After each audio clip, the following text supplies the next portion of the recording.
क्या हो रहा है? बाबा वो लड़ रही है बिना मतलब का लड़ वो रही बीच में गा रहे हैं, फिर आगे आगे आप क्यों गा रहे हैं? उसको गा लेते दीजिए, तो आप जवाब दीजिएगा। वाह छोटे बाबा वाह। नहीं, यू आर रॉन्ग। ओवरटेक मत कीजिए। वो गा रही है तो उसका जवाब दीजिए गाने से। तो आप ही लोग फरिया हमें बंद कर देते हैं। गाना तारा बैठ जा, तारा दिक्कत में तो बैठ जा, लड़त का बड़ो। अरे हम क्या करती बेटी बोल मैडम बोलौले तब का बता नहीं। सुनिए,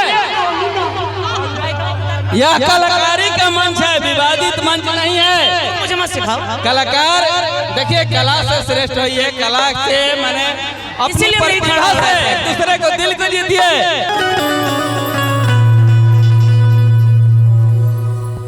बस मुझे भाता नहीं है कहाँ है कहीं मुझे प्यार हुआ तो नहीं है। ठीक बात ईरा और प्रेम बा। छपरा सिवान से आप लोग बने जब प्रियंका भी बड़ी थी, आप सबके प्रेम बा, लेकिन यही में कौन लोग के हम अड़से लगता नहीं कर दिक्कत ये बा। केकरा अड़से तनी कुछ लोग के अड़से लगता नहीं मैंने दिक्कत। केकरा अड़सा था भाई, हमने के तो देखे अड़सा। हां सुनिए पहले, सुनिए नहीं तो फिर मुझे बिठा दीजिए। बोल लीजिए पहले मुझे बिठा अच्छा बोल लीजिए तो बोल लीजिए। अरे काहे के विवाद चाहता है तुझे ना मंच पे कुछ यही कमी है, यही तो कमी है। सुनिए भैया बैठिए। Hello hello hello excuse me, सुनिए ना, सुनिए रुकिए प्रियंका जी सुनिए गाइएगा। इनको कुछ दो शब्द बोल लेने दीजिए। तो बोल तो लेने दीजिए, कुछ बोल रहे तो बोलने तो दीजिए ना। के पता बा के कितना कहवेला, के कितना बकवास करेला। आप क्या अरे हाथ भाई यार ता लोग रुकिए। हेलो प्रियंका जी रुकिए एक मिनट रुकिए रुका भाई, बंद कीजिए। धनंजय जी बोल रहे हैं कि रुकिए तो रुकिए, रुका। अरे सुनिएगा पहले, आप गाइएगा, मैं बोलता हूँ आप गाइए। मैं पहले मेरी बात सुनिए प्रियंका जी, पहले मेरी बात सुनिए। आप मेरी बातें सुनिए ना। अगर कोई अगला बोल रहा है, अगला कुछ बोल रहा है तो आप उनकी बातों को सुनिए। पता नहीं आपके बारे में बोल रहा हो, अगला आपके बारे में तो नहीं बोल रहा आपके बारे में। आप बिना बात सुने आप बोलना स्टार्ट कर दें। गाना होगा, गाना देखिए, गाना होगा प्रियंका जी, लेकिन जनता 1 मिनट सर, 1 मिनट सबको सुनना चाहती है जनता। लेकिन मेरा कहने का मतलब यह है कि बिना बात सुने अगर हल्ला करेंगे तो कोई फायदा नहीं है। ठीक है, वो 2 शब्द बोल लेती, उसके बाद आप भी बोल लेती, आप गाना गाती, कोई दिक्कत नहीं है। तो आप दीजिए ना, मैं कह रहा हूँ कि बोल तो लेने दीजिए कम से कम। मंच पे आपने अगर बुलाया है, मैंने भी बुलाया है, तो कम से कम सुन तो लीजिए ना पहले। सुनने में क्या जाता है, बिल्कुल गाया जाएगा। इधर आइए। क्या बोलना चाहती बोलिए। और विवाद वाला मैटर मत लाइए प्लीज। बतावा क्या कहो, नारी के सम्मान करिए, बड़े में लड़ता लोग दोनों जने। वो बेचारी अपनी बोल रही थी जबरदस्ती, क्या तरीका है? कहावत हो ना कि बात की पूछा तब जूझा और तब जाके बतासा के चूसा। तो बात पहले हमारा पूरा हो जाने दीजिए, नहीं तो हमको उठाइए ही मत। मुझे शौक नहीं लगा है 700 करने का। ठीक है, आई कि दूसरा के बहल अरे भोकाल ना बनाइले।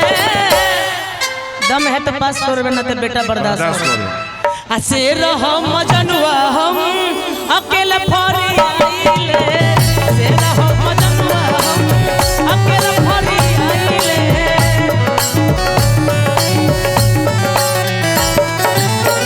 दूसरा के बोल भोकाल ना बनाइले। ऐसा वो लोग चाहते कि लड़के तनी वायरल हो जाए, लेकिन भगवान गलती तो आप लोग देखा नहीं है जरूर। अभी करा के नहीं बोल भैया, मुझे मत बात बोल ले लो। से रहो मजनुआ हम अकल फरी आइले।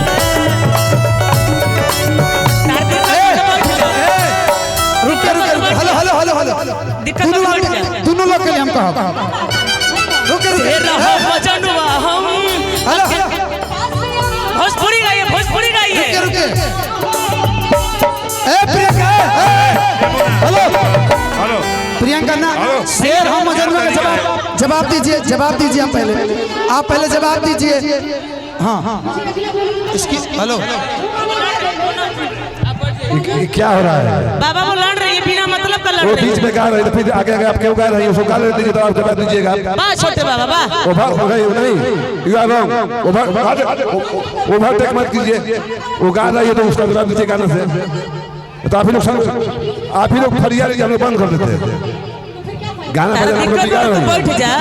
तारा दिक्कत बा तो बैठ जा लड़त का बड़ो। अरे हम क्या कर दी बेटी बोल मैडम। बोलौले तब का बतानी। सुनिए यह कलाकारी का मंच है, विवादित मंच नहीं है। मुझे मत सिखाओ। कलाकार देखिए कला से श्रेष्ठ है, कला से मैंने अपनी इसीलिए मेरी प्रतिभा से एक दूसरे को दिल को जीतिए। यह कलाकारी का मंच है, विवादित मंच नहीं है। कला की तौहीनी मत कीजिए। हेलो कॉर्ड दीजिए ना कॉर्ड दीजिए सिंगल होगा ठीक रहेगा छोटे बाबा सी करी हाँ दे बा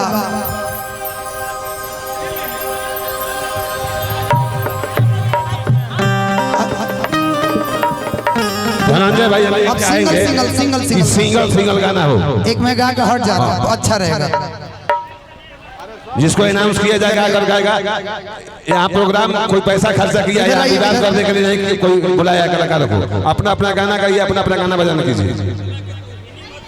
कलाकार लोग अपना कला का तौहीनी खुद कर रहे हैं। आराम से आप लोग आइए, हम लोग खड़ा करने का मुंह तकवा रहे हैं। हम लोग डांस करना है, लड़ते रहिएगा अपने में। कोई इधर बतिया कोई इधर, हम लोग खड़ा कटू उठना है। हेलो